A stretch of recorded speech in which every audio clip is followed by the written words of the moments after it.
Hey, today we're going to try get Zekvir's lair question mark on Resto Shaman. This is a pretty challenging fight. I got it on my Frost Mage, but very similar to like the Mage Tower challenges. Some classes have an easier time than others, that's for sure.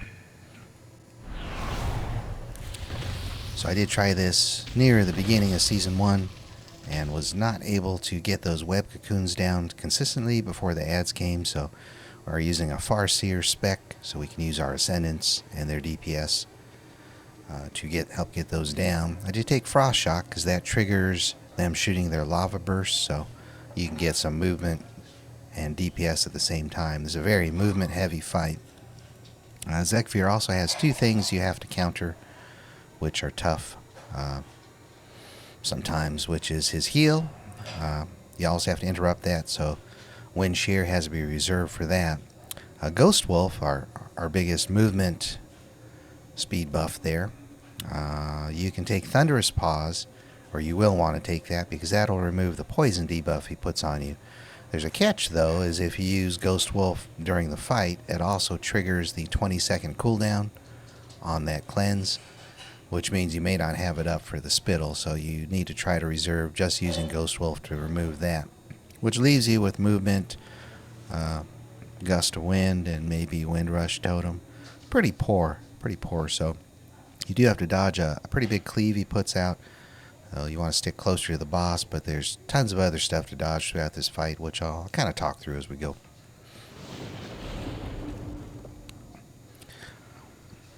Gear level is pretty high on the Shaman, 635 I think, but it is all Resto gear, crit and verse. So, let's give it a pull.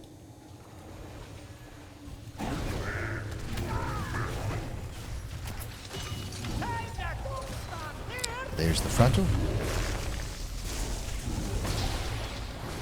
There's his fear circle, which you gotta move out of.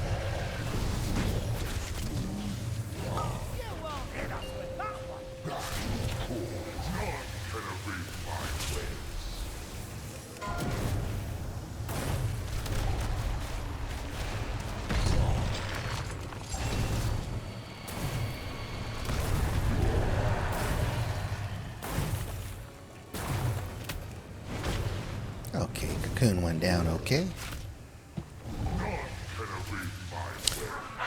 That's another frontal that's got to be handled. Or dodged, I should say.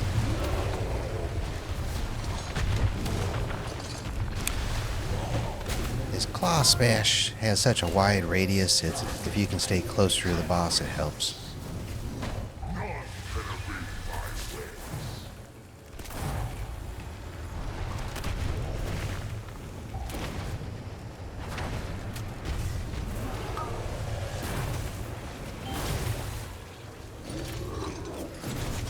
Alright.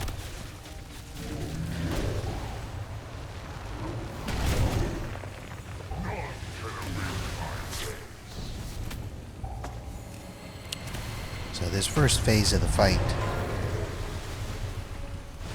that's all the mechanics there.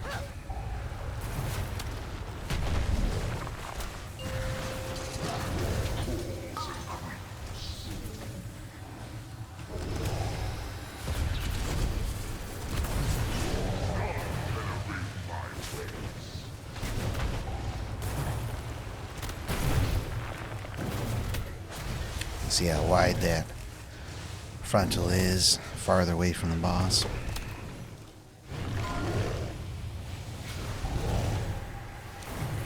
We're looking to get to 60%.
triggered phase 2, so I'll get this cocoon down.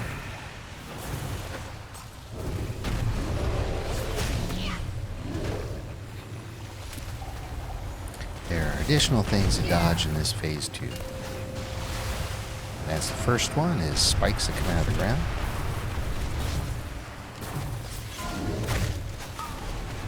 Still got to interrupt the heal.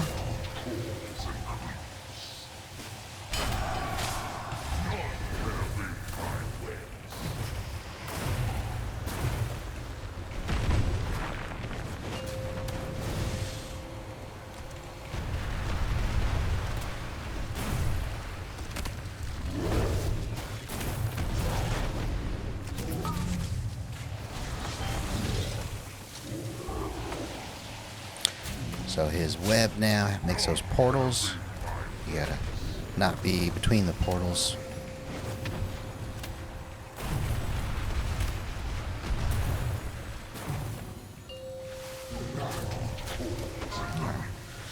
Another ad.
Hey, and there we go. Yeah, see, I didn't look hard now, did it? Taking a little look at the talent tree, I'll go ahead and export this out and I'll post it in the description, but it's pretty modified from our Mythic Plus build. I usually run Totemic too, so everything was kind of pointed towards helping move or counter, you know, some of the things that's happening in this fight. Brand is set up as DPS with the porcelain arrowhead and the amorphous relic, but I'll open up this. Oops, wrong one. Oh, damage dealer. He does interrupt some of those spittles, which helps, but like I said, you've got to keep your wind shear always available so that you can interrupt that heal. So if you miss a heal, you might be able to recover, but it can add 25% of his health back. That will really extend this fight. And this fight has so much movement and things going on. If you miss any one of them, you're going to die, right? So you want to keep that fight condensed as much as possible.